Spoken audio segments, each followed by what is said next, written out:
Quad Cities, we are going to see sunny skies to start our day, but once we get into the late afternoon and evening, that's going to be a change. Clouds pushing in as well as some rain chances for us. But again, this morning is going to be nice. So any outdoor plans later on this morning and the early afternoon, I think for the Quad Cities and our Illinois hometowns will be good to go.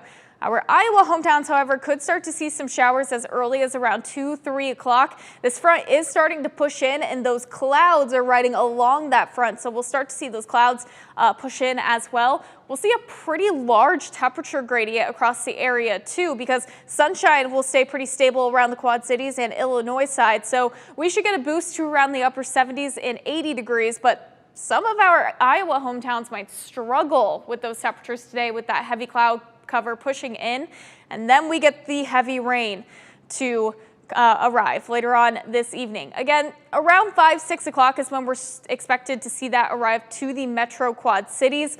Line of heavy showers will push in tonight. You can see all these oranges, yellows, reds embedded, so it could be some quick bursts of downpours, but this is going to continue to be quite widespread overnight and going into your Sunday morning.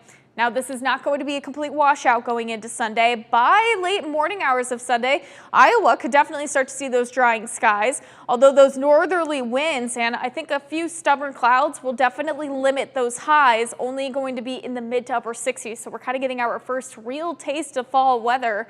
But once we get into the later evening hours, I think our Illinois hometowns will also start to see those drying conditions. But the system is going to usher in a little more moisture from the Great Lakes, and that will bring in another round of some showers, maybe a brief thunderstorm going into your Monday morning. That will continue to usher out, and once we get to Monday afternoon, it'll become a little more isolated, and then finally going to see some drying conditions. Monday, however, going to be another day that we do see temperatures in the mid to upper 60s. So again, some heavy rain is going to be expected. We could see anywhere between 1 to 3 inches of rain. We'll have to keep a close eye out on our southeastern hometowns in Iowa because that's where we're seeing the drought conditions be a little more persistent. So that's where we could see flooding be a little more of a concern. As we get into Monday and beyond, we'll start to see those drying skies, pretty nice conditions pushing our way by Tuesday with highs in the mid 70s, and then we'll be back into the 80s by Wednesday, Thursday, and Friday.